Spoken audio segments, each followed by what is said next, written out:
करायचं स्मरण. गुरुर्ब्रह्मा गुरुर्विष्णू गुरुर्देहो महेश्वरा सद्गुरु साक्षात परब्रह्म तस्मै श्री सद्गुरुवे नमः. जय जय रघुवीर समर्थ. जय जय रघुवीर समर्थ. श्रीमद श्रीदासबोध दशक 9 गुणरूपनाम समास 2 ब्रह्मनिरूपण नाम. श्रीराम समर्थ.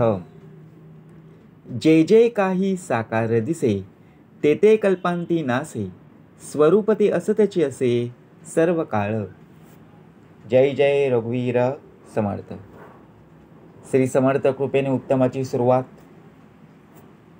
बघा प्रत्यक्षपणे प्रार्थनेने करून दिली.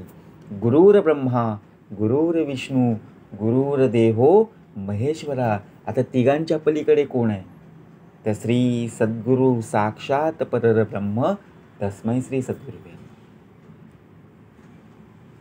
कारण प्रत्यक्षपणे जर पाहायला गेलो तर मतच मानलंय कुठलं? श्रीमताचं ना. आतापर्यंत आपण लोकमताचंच ऐकलं, लोकांचं ऐकलं, या विषय विकारांचं संपूर्णपणे ऐकलं. परंतु आता मत मांडले खुद्द भगवंताचं वचन. या बोधातून प्रत्यक्षपणे या दासाला घडलं पाहिजे. म्हणून दशक 9 आलाय. 9चा अधिकार आहे. गुण रूपनाम. आपले गुण आपले अवगुण आपल्यालाच माहिती असतात. आपण इतरांना आपले अवगुण दाखवत नाही, आपले गुण दाखवत असतो. पण गुण अवगुण प्रत्यक्षपणे आपल्या अंतरीच्या अंतरात्म्याला माहिती आहे ना. म्हणून समास 2 ब्रह्मनिरूपण नाम.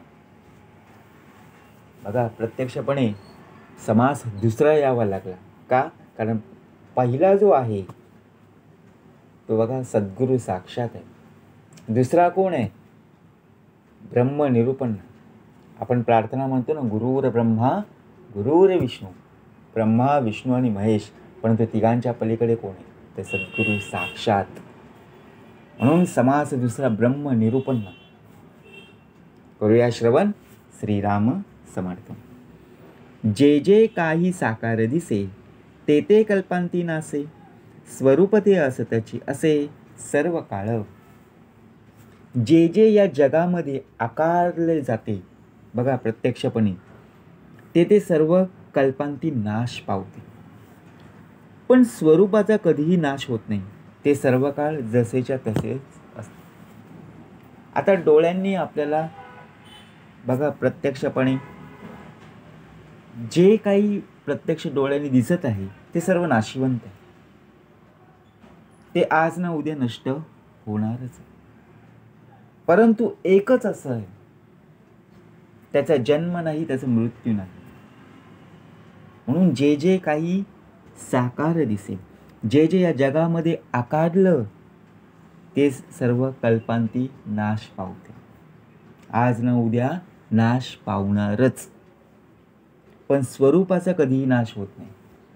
ओंकार स्वरूपा सद्गुरु समर्था. तुझं नमो तुझं नमो तुझं नमो. का सांगितलं? कारण त्याला रूप नाहीये, त्याला आकार नाहीये. प्रत्यक्षपणे पाहावे आपणास आपण. ते सर्व काळ जसेच्या तसे. भगवंत ईश्वर बघा सद्गुरु राया. पाहायला गेलो युगानुयुगे एकलाची एक चालवितो तिन्ही लोक. आता कलियुग चालू आहे. कृतयुगामध्ये बघा 100% पुण्य होतं, तेव्हा सुद्धा कार्य कोणाचं होतं? सद्गुरु रायाचंच कार्य होतं. कृतानंतर त्रेतायुगामध्ये सुद्धा पण मार्गदर्शन करणारा सद्गुरु आहे. त्रेतायुगामध्ये, त्यानंतर द्वापार युगामध्ये कोण आहे? बरोबर की नाही? कृते जनार्दनो त्रेताया रघुनंदन द्वापारे राम श्रीकृष्ण आणि कलो श्रीपाद श्री वल्लभ. अवतार वेगवेगळे पण प्रत्यक्ष कोण आहे हे समजून घेतलं पाहिजे. गुरु पाहता पाहता लक्ष कोटी, परंतु बहुसाल मंत्रावळी शक्ती मोठी. युगानुयुगे एकलाच एक, चालवितो तिन्ही लोक. आपण अजून देवाला शोधतोय, हा माझा देव, बरोबर की नाही? कारण प्रत्यक्षात आपल्याला देवाची अजून ओळख झालेली नाही. खरा देव तो अंतरी चोरलासे, सद्गुरु विन तो सर्व ठाई न दिसे. आपल्या अंतरीच देव आहे, आपल्या अंतरीच भगवंत आहे. म्हणून आपण चालतोय, म्हणून आपण बोलतोय, इतरांशी संवाद साधतोय. जर आपल्या अंतरी भगवंत नसता, आपल्या अंतरी परमेश्वर नसता, आपल्या अंतरी सद्गुरु राया नसते, तर आपण बोललो असतो का, चाललो असतो का? अहो साधं नख, काय नखाचं बोट बघा, प्रत्यक्षपणे बोटाचं नखसुद्धा आपल्याला हलवता आलं असतं? नाही ना. एवढं सामर्थ्य. म्हणून नाशिवंत हे सर्व संपदा, हे नको मला पाव एकदा. क्षेम देऊनी चित्तरंजना, हे दयानिधे श्री गजानन. दिलं ना गणपतीच्या श्लोकामध्ये, नाशिवंत हे सर्व संपदा. तरीसुद्धा आपण नाशिवंताच्याच मागे लागलेलो आहोत. आपल्याला जे जे पाहिजे ते सर्व नाशिवंतच आहे. आपण शाश्वती मागतच नाही, शाश्वतीच्या मागे लागतच नाही. समर्थ म्हणाले, आपल्याला संसार उत्तमाचा करायचा आहे, प्रपंच उत्तमाचा करायचा आहे, परंतु जर परमार्थ उत्तमाचा असेल, बरोबर की नाही? काय सांगितलं? आधी प्रपंच करावा नेटका, मग घ्यावे परमार्थ विवेका. जर प्रपंच आणि संसारामध्ये सुखी राहायचं असेल तर परमार्थ हा उत्तम असलाच पाहिजे. कारण का बघा, 4 व्हीलर गाडी असते, 2 व्हीलर असू दे, गाडीमध्ये नुसती इंजिन उत्तमाचा असून फायदा नाही ना, बरोबर की नाही? त्या टायरमध्ये हवा असावी लागते, बरोबर? त्या गाडीमध्ये पेट्रोल, डिझेल, CNG असावं लागतं, तरच ती गाडी चालणार आहे. पण चालवणारा आलेला आहे, परंतु आपले चालण्याची तयारी नाही, बरोबर की नाही? म्हणजे प्रत्यक्षपणे बघा, आपण जर पाहायला गेलो, ज्याप्रमाणे जे जे काही साकार दिसतं, जे आपल्या डोळ्यांनी पाहता येतं, ट्रेन चालते की नाही बघा, रेल्वे पटरीवरून रेल बरोबर चालते, विमान बरोबर हवेमध्ये, आकाशामध्ये उड्डाण करतं, परंतु चालवणारा कोण आहे हे समजून घेणं गरजेचं आहे.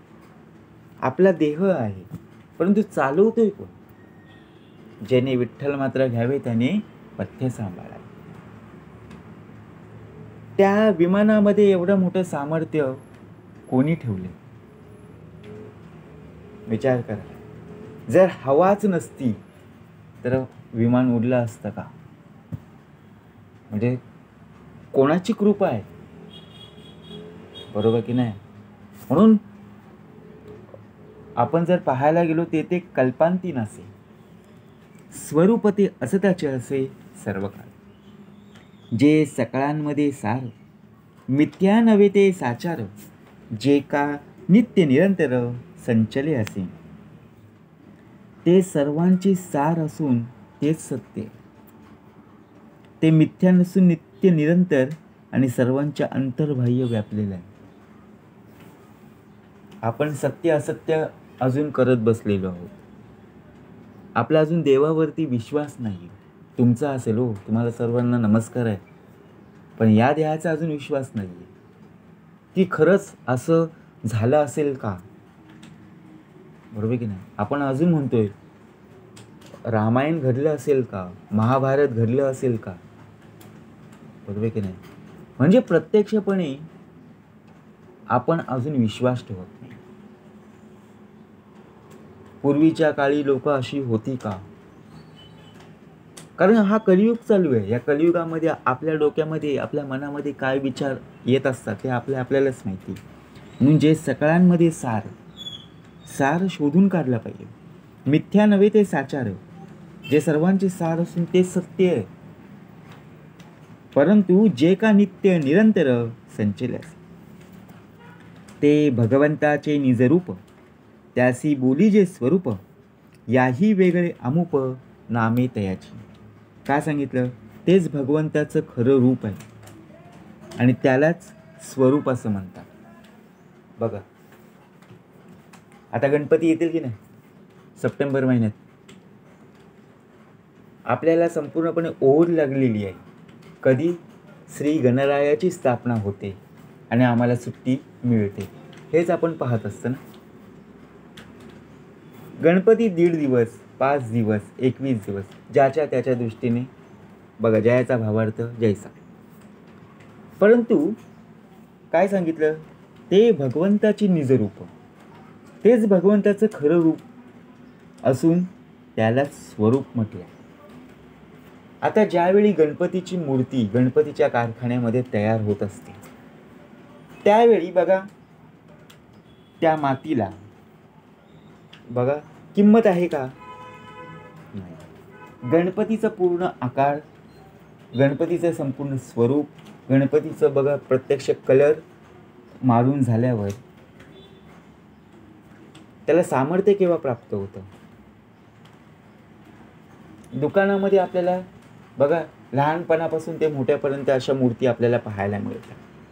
परंतु ज्यावेळी त्याची प्राणप्रतिष्ठा होते, बरोबर की नाही, त्याचं पूजन होतं, त्यावेळी खरं सामर्थ्य. म्हणजे जन्माला आल्यावर सुद्धा बघा लहान मूल असतं बघा, प्रत्यक्षपणे लहान मूल जन्माला आल्यावर आपण अजून तरी म्हणतो कोणाला सांगू नका. कारण का? ज्यावेळी त्याची 5वी होते, 12वी होतं बघा, म्हणजे काय, नाव ठेवलं जातं ना 12 दिवसांचं झाल्यावर, बरोबर की नाही, तेव्हाच आपण सर्वांना सांगत शकतो. मग त्याचप्रमाणे नावं ठेवल्यावर आपण सर्वांना सांगतो. तसंच आहे ते भगवंताची निजरूप, ओंकार स्वरूप आहे. आपल्याला रूप आहे, आपल्याला प्रत्यक्षपणे बघा जो आकार आहे, परंतु भगवंताला आकार नाही ना, कारण त्याला गुण नाही आहेत, अवगुण नाही आहेत, कारण जन्मच नाही तर मृत्यू नाही आहे. आपल्याला सर्व काही प्राप्त करून दिलेलं आहे. आपण एका साच्यामध्ये आहोत, परंतु याशिवाय त्याची अनेक नामे आहेत. आता नावं आपली सुद्धा वेगवेगळी असतात ना. आपल्या टोपण नाव, निकनेम आपण ठेवतच असतो. त्याचा नामाचा संकेत कळावया हा दृष्टांत, परी ते स्वरूप नामातीत असं त्याची असे. त्याचे स्वरूप कळावे म्हणून त्याला नावं दिली जातात, दृष्टांत दिले जातात, पण खरं स्वरूप नामातीत न असून ते सदैव जसेच्या तसे. आता विचार करा, आपण गणपती स्तोत्र म्हणतो की नाही, तीर्थयात्रेला तीर्थक्षेत्राला जातो की नाही, घरामध्ये गणपती बाप्पा असतो की नाही. का सांगितलं?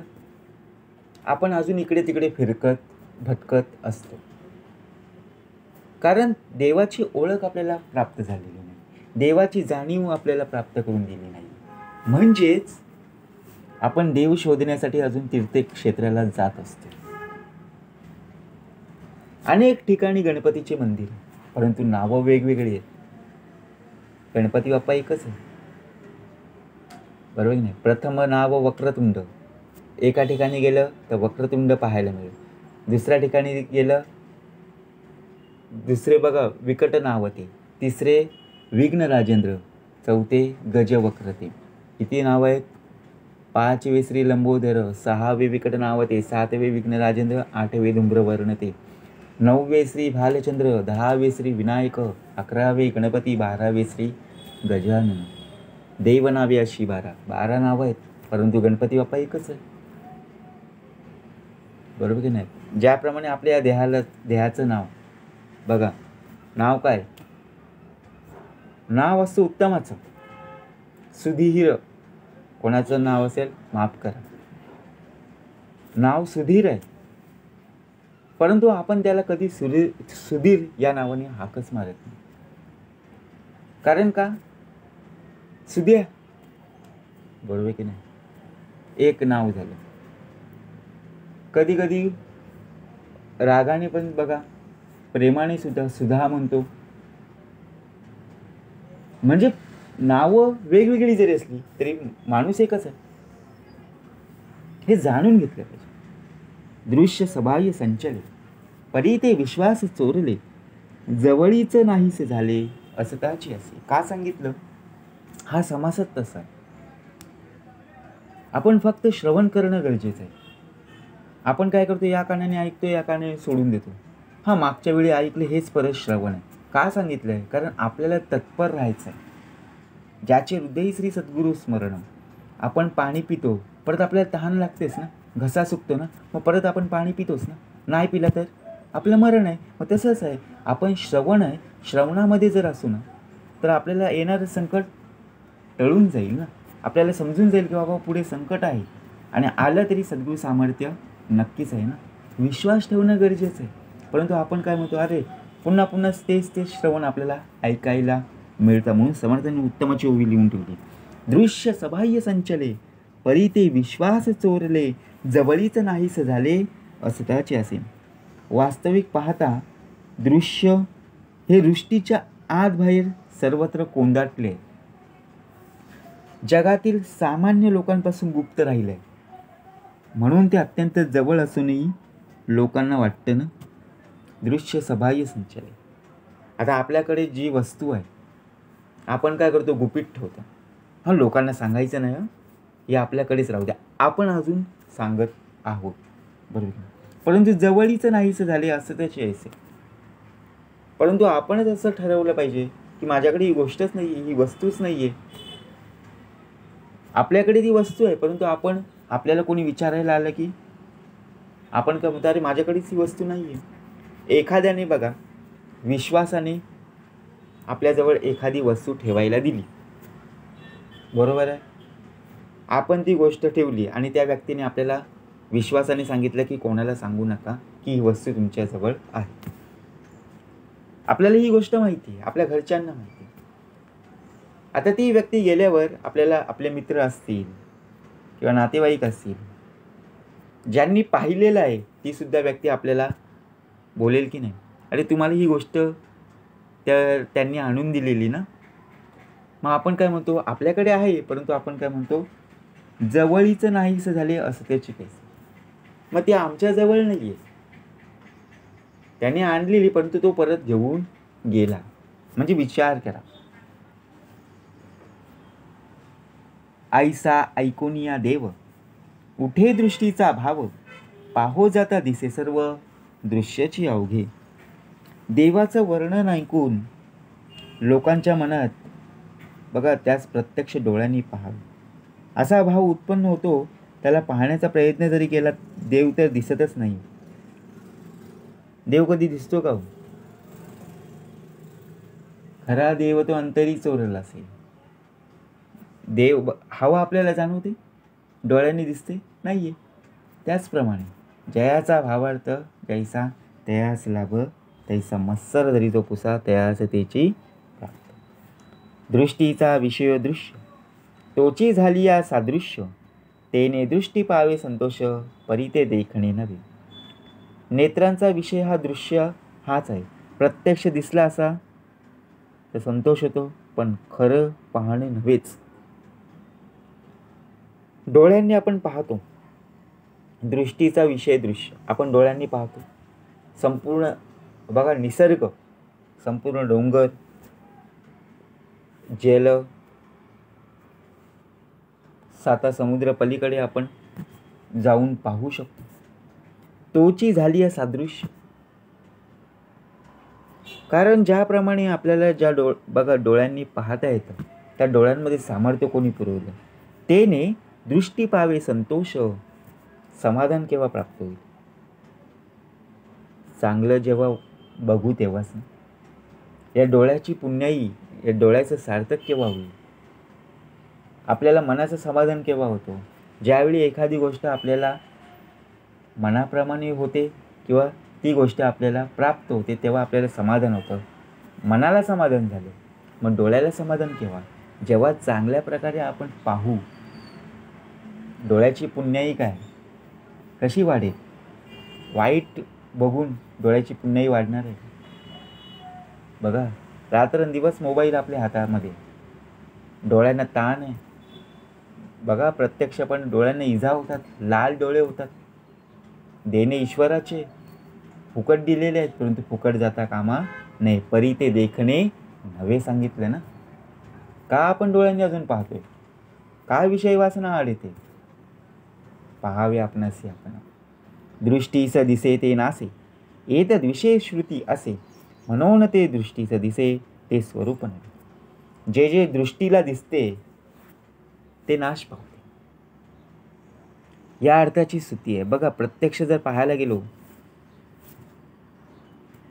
जे जे दृष्टीला दिसतंय, जे जे डोळ्यांनी दिसतं ते नाश पावतं. आता विचार करा, पैसा डोळ्यांनी दिसतोय, अरे भरपूर आहे रे पैसा, 7 पिढ्या खातील एवढा पैसा आमच्याकडे, आपण अजून म्हणणारे आहोत, बरोबर आहे. परंतु नाश कोण आहे? पैसा पण नाश आहे आणि आपला देहसुद्धा नाश आहे. मग घेऊन काय जाणार? आलो काय घेऊन आलो काय आपण? नाही आहे. मग घेऊन काय जाणार आहोत? पैशांच्या थप्पी किंवा पैशांची बंडलं घेऊन जाणार आहोत का? नाही आहे. सर्व काही इथंच आहे.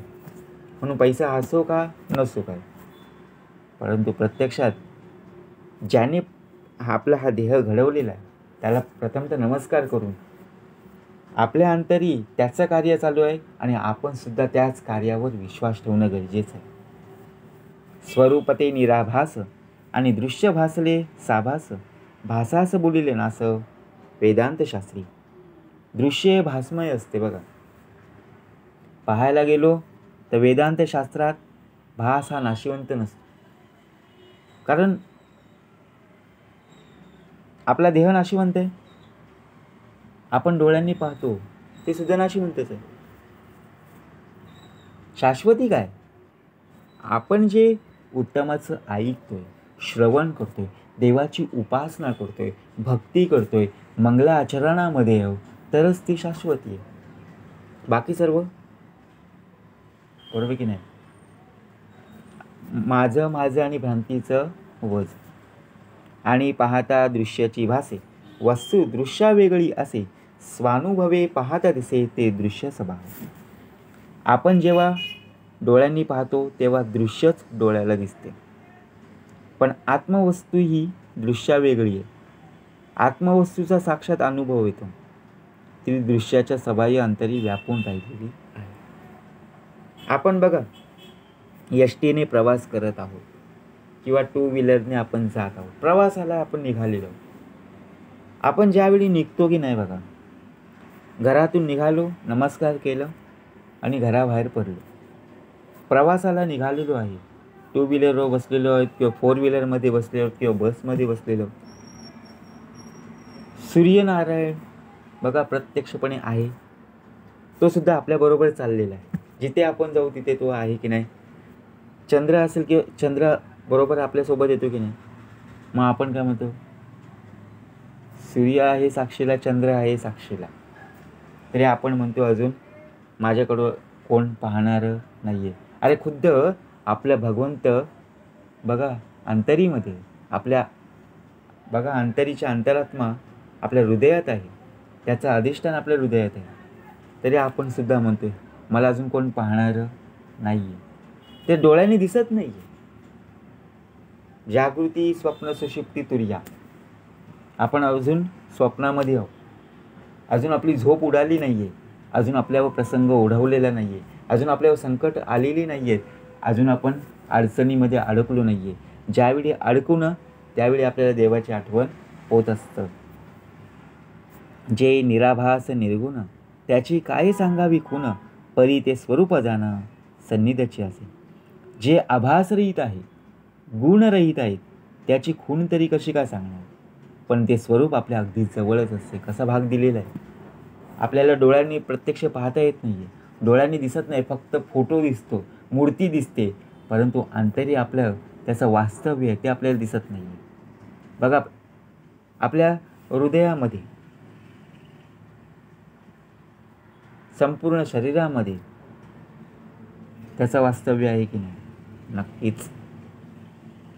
प्रत्येकाच्या हृदयामध्ये त्याचं वास्तव्य 84 लक्ष योनीमध्ये तोच आहे. कारण विश्वाचा मालक, बरोबर आहे.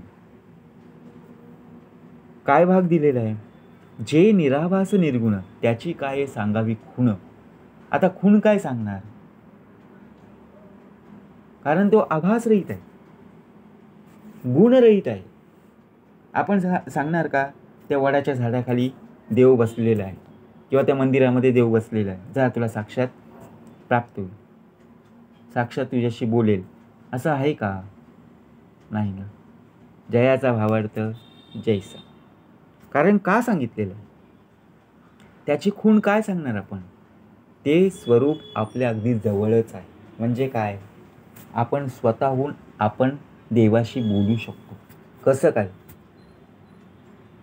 आपण रस्त्याने चालत असताना आपण स्वतःशी बोलतो की नाही? बघा, कधी कधी गाणीसुद्धा म्हणतो. परत आपल्याला आपण काही प्रश्न पडले, काही संकटामध्ये अडकलो, तर लगेच आपण स्वतःहून प्रश्न विचारतो आणि आपल्याला त्याची उत्तरं प्राप्त होतात.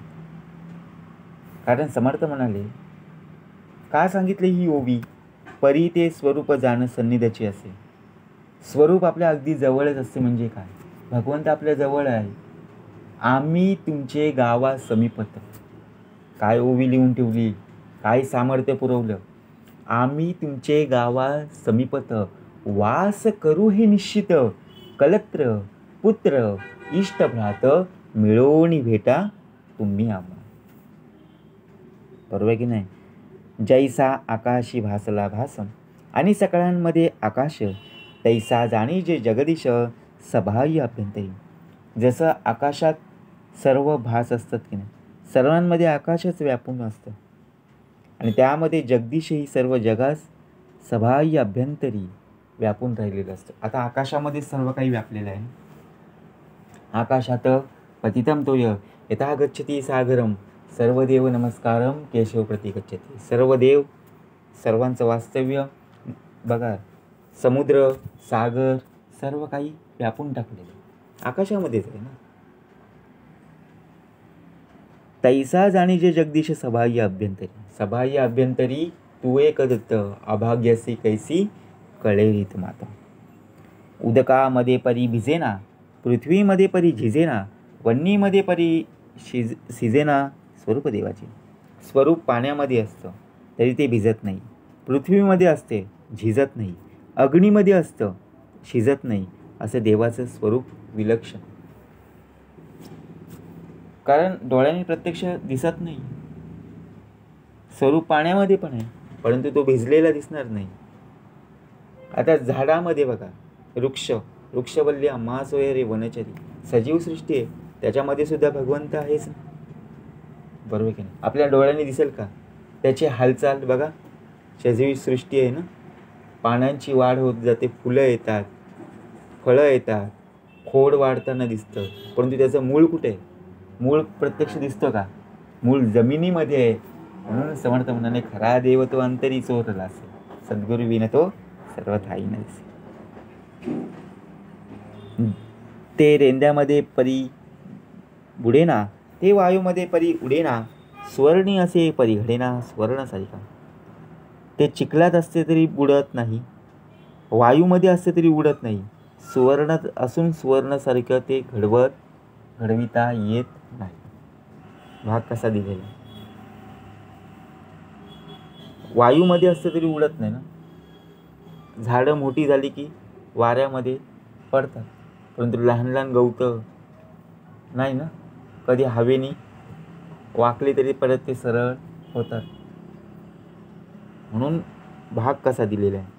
ऐसे जे संचले सर्वदा, परी ते आकळे ना कदा, अभेदा माझी वाढवी वेदा, ते हे अहंता. आपल्या मुलांना, आपल्या मुलींना, प्रत्यक्ष आईवडिलांनी एवढं तरी कर्तव्य केलं पाहिजे की आपण ऐकतोय, आपल्या मुलांनासुद्धा हे ऐकवणं गरजेचं आहे. आपण काय करतो, थोडंसं ऐकतो आणि सोडून देतो. सोडण्याचा भाग नाही आहे, हा धरण्याचा भाग आहे. कारण ज्यावेळी आपण प्रत्यक्षामध्ये या क्षेत्रामध्ये बघा, जो आपण सेक्टर निवडलेला आहे, जो आपण भाग निवडलेला आहे, मार्ग सापडे सुगम, नलगे साधन दुर्गम, सायुज्य मुक्तीचे वर्म ठाई पडे. ज्याप्रमाणे आपण प्रत्यक्षात देवाची उपासना, देवाची भक्ती करत आहोत, त्याचप्रमाणे आपल्या मुलांना, आपल्या मुलींना सांगण्याचं कर्तव्य आपल्या आईवडिलांचं. जिथे जिथे मुलं चुकतात, जिथे जिथे मुली चुकतात, त्यांना सांगण्याचा अधिकार, बरोबर आहे की नाही? म्हणून भाग कसा दिलेला आहे, ऐसे जे संचले सर्वदा, परी ते आकळे ना कदा, कळून तरी न कळल्यासारखं वागतात. अभेदा माझी वाढवी भेदा, ते हे अंता. मग अहंकारामुळे काय वाढतं, भेद वाढतो. मग जर आपण त्यांची चूक दाखवली, मग ते आपल्यामध्ये बघा भेद जाणवतात. मुलगी आईशी बोलत नाही, बघा मुलगी मम्मीशी बोलत नाही. आत्ताचं चालू आहे, मुलगा मम्मीशी बोलत नाही आहे, वडिलांशी बोलत नाही आहे. 6-6 महिने, 1-1 वर्ष झाली तरी अजून मुलं बापाचं नाव घेत नाही, आईचं नाव घेत नाही, आई मुलाचं नाव घेत नाही. म्हणजे विचार करा, प्रत्यक्षपणे कलियुग आहे. तिच्या स्वरूपाची खूण, सांगो काही ओळखणं, अहंतेचे निरूपण, सावध ऐका. का सांगितलं सावध ऐकायला? हे निरूपण आहे, अहंतेचं निरूपण आहे. अहंता कशी येते हो? अहंकार आपल्यामध्ये कसा येतो? आपल्याला 2-3 मित्र भेटले, तसं काय आपल्या बघा पंख फुटलेलेच आहेत. 10वीपर्यंत आई वडिलांनी उत्तमच शिकवलं आणि 11वीला गेला की मुलं आणि मुलीला जसे काय पंख फुटलेले आहेत. विचार करा, असं होत नाही ना. ज्याच्या छत्राखाली आपण वाढलेलो आहोत, ते कधी छत्र सोडून जायचं नाही आहे, त्याला घट्ट पकडून ठेवायचं. कारण तिच्या स्वरूपाची खूण का सांगितली, ओळखता यावे म्हणून तिच्या स्वरूपाची खूण वर्णन करून सांगायला हवं. आता अहंतेचे निरूपण सावध होऊन ऐका. का सांगितलं भाग, जे स्वरूपाकडे पावे, अनुभवासवे झेपावे, अनुभवाचे शब्द आगवे, बोलो न दावी. अहंता स्वरूपाकडे वळते की नाही, त्याचं चिंतन केलं. कारण बघा, अनुभव केव्हा प्राप्त होतो, आपले मित्रमैत्रिणी सुद्धा आपल्याला फसवायला येतात, परंतु आपल्याला आई वडिलांची शिकवण आहे, आपल्याला सद्गुरूरायांचं मार्गदर्शन आहे. मग त्यातून आपण अलिप्तपण कसं करता येईल, अलिप्तपण आपण कसं होऊ शकतो, याचा विचार करता यायला हवा.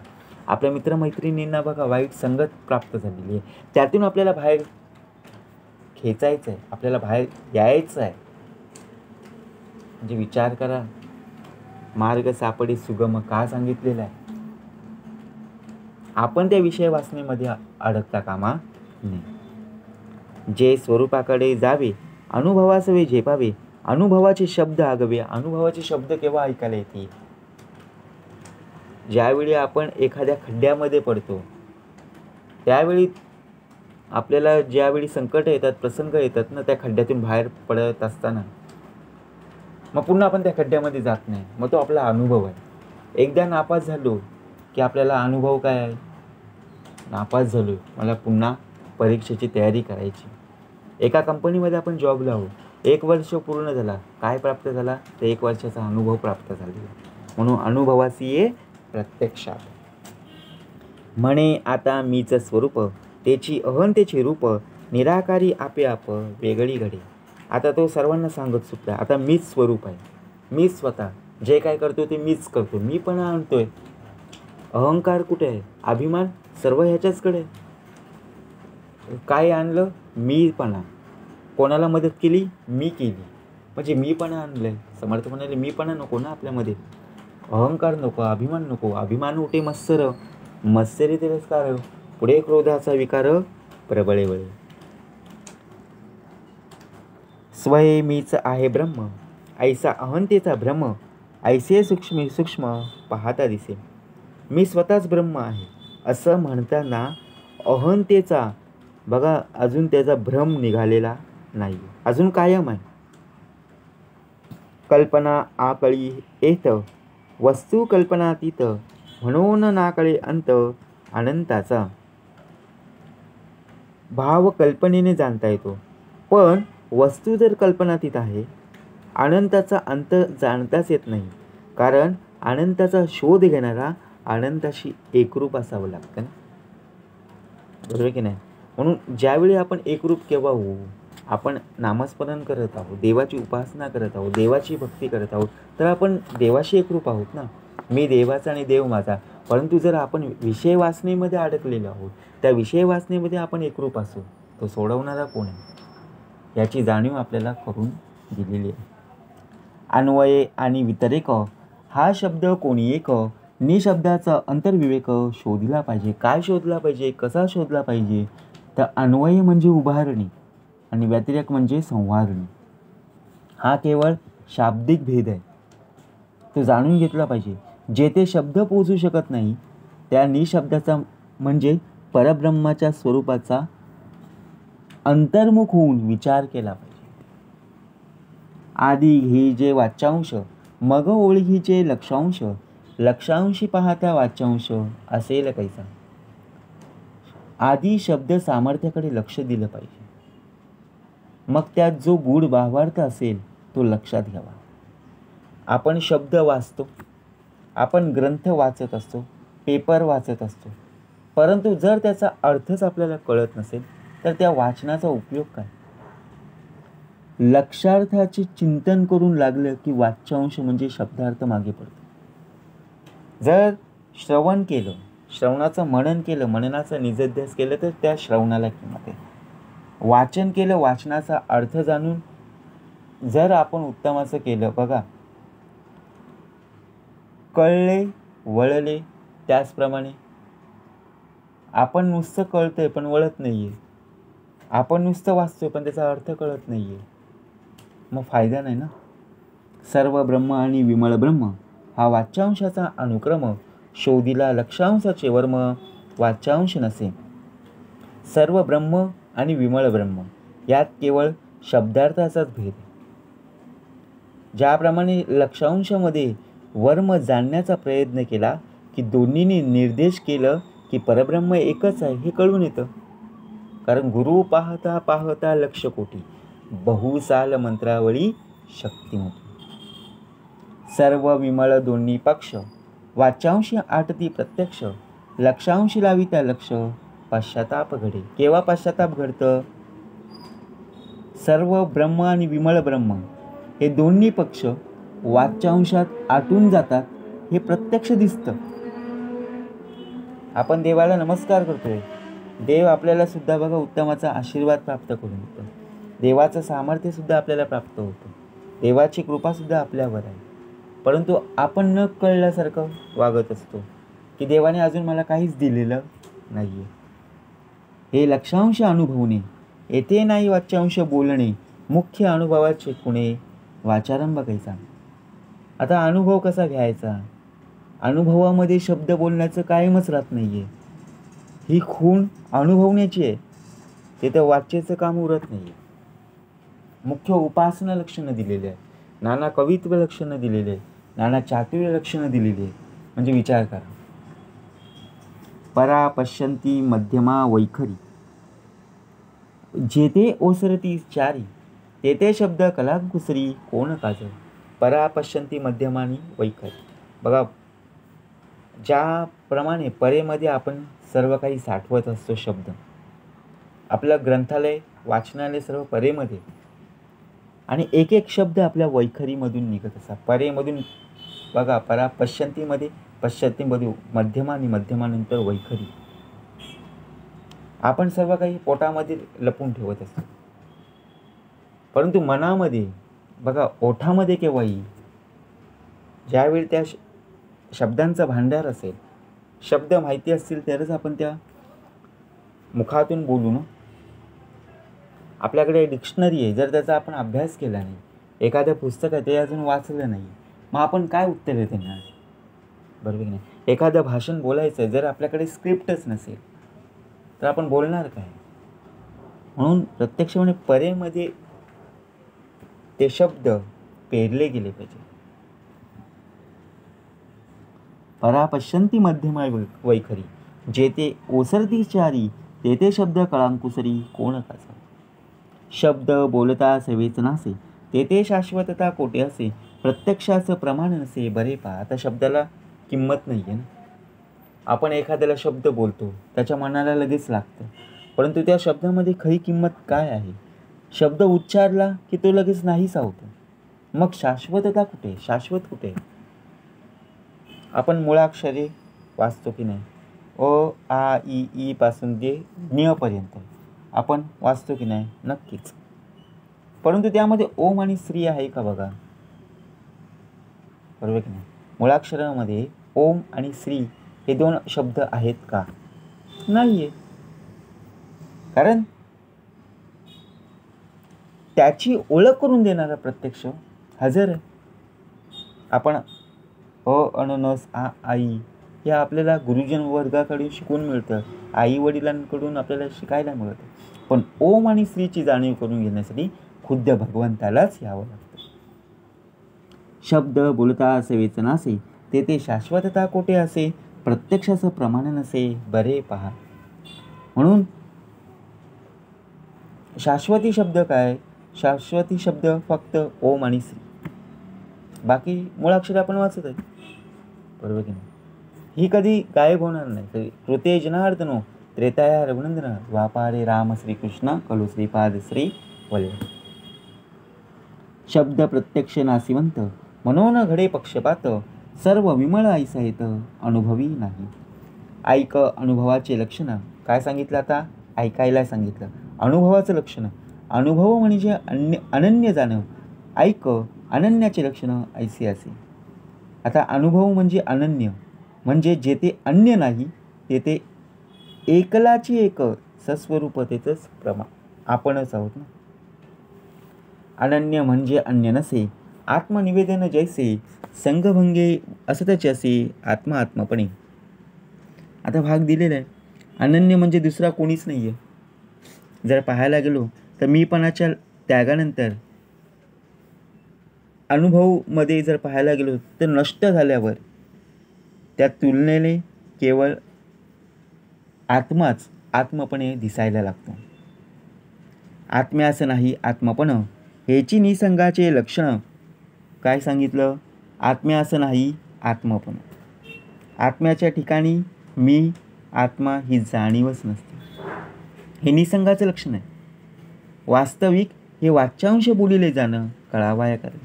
हे वास्तविक लिहून ठेवलेलं आहे. हे वाचलं पाहिजे, कळलं गेलं पाहिजे. या अवस्थेचं वर्णन शब्दात होऊ शकत नाही, पण कळावे यासाठी भाग सांगावं लागतं.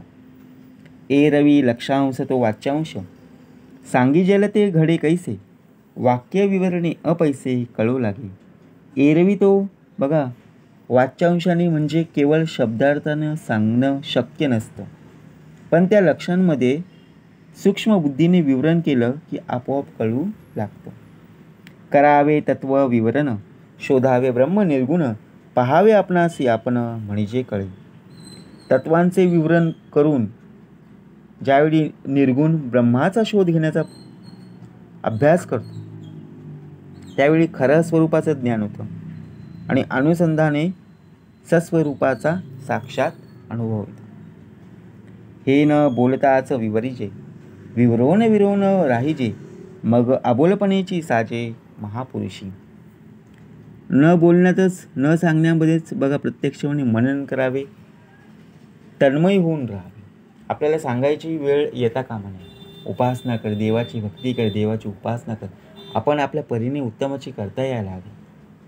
आपल्याला भूक लागलं आपण बरोबर किचनमध्ये फेऱ्या मारतो की नाही. पोट भरल्यावर मग किचनमध्ये जात नाही. मग आराम करण्यासाठी उशी घेतो, चटई घेतो, झोपून जातो. त्याचप्रमाणे ज्याने देह घडवलेला आहे त्या देहाला सुद्धा अंतरात्म्याची गरज आहे. शब्दाची निशब्द होती, श्रुती नेती नेती म्हणती. हेतो आले आत्मप्रचिती प्रत्यक्ष आता. म्हणून का सांगितलं प्रत्यक्ष आता.